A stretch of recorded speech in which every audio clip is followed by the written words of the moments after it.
rise and shine, and a cordial welcome to all the viewers of Sparsh channel.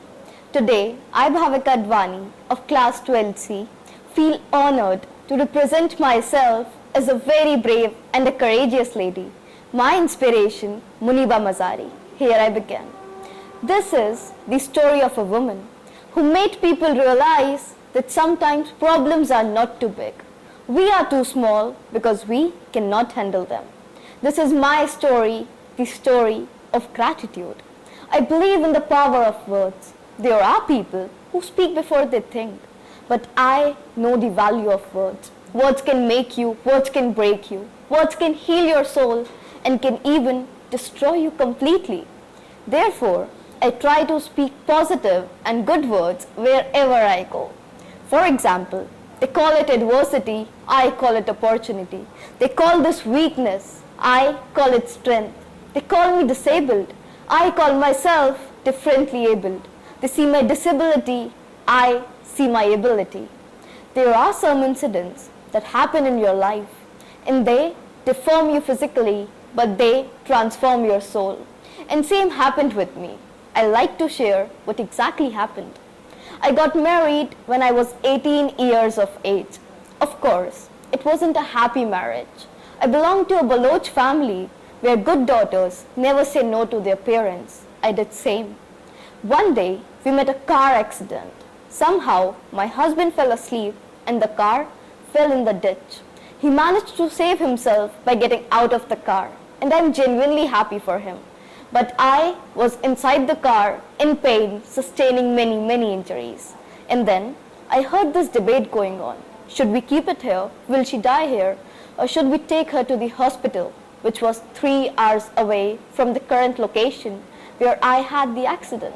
They finally pulled me out of the car, threw me at the back of a 4-wheeled jeep, and we rushed to the hospital.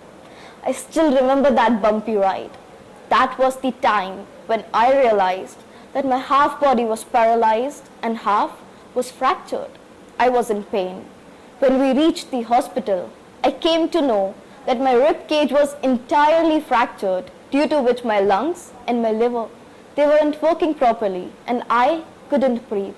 My spine injury, it paralyzed me for the rest of my entire life. One day doctor came in and he told me that you won't be able to walk again. And I thought it was all right, it was my destiny, my future, and I accepted it with pleasure. But those 2 months in the hospital, they devastated me, they destroyed me. I was completely shattered. For 2 years and 2 months, I was bedridden. But the day I sat on this wheelchair for the very first time, I celebrated. I enjoyed my rebirth.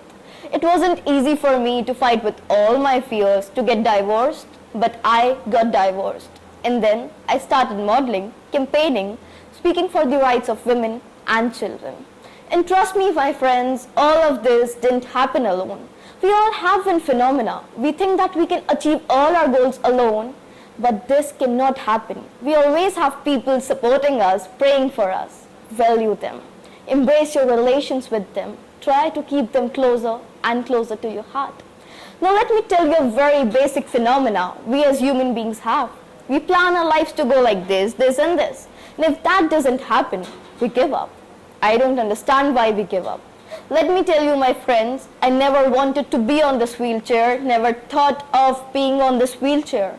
I was always aspiring to do bigger things, many bigger things, but had no idea that I had to pay a price, a very heavy price, to be where I am today.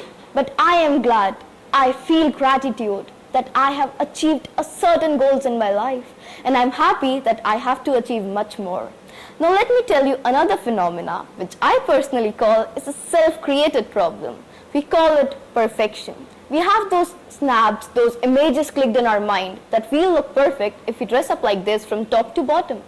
But we tend to be perfect for people, not for ourselves. And in this process of being perfect, we completely lose ourselves. Why do we do so? Let me tell you, I couldn't find a hero, so I became one. When I was paralyzed, I needed colors in my life. I didn't know what was happening, and I started painting. Doctor told me that you can't paint, you cannot be an artist because I have a lot of titanium in my back and in my arm to fix my back. But I don't feel why we give up, because getting scattered is okay, getting shattered is okay, crying is okay, but giving up should not be an option. Failure is an option. Failure should be an option, because when you fail, you fall, you rise up again, you fall up again, and you rise up again. And this is a process, a very natural process through which we as human beings grow. I won't take your much time. I would like to conclude by saying, don't die before your death. Embrace your relations, embrace yourself, love yourself. At last, but not the least, I would like to say, you need not be an overachiever every day. Sometimes, just waking up, not giving up on yourself, feeling gratitude that you are alive, and embracing your journey is more than enough an individual needs. Love yourself, thank you, and have a good day ahead.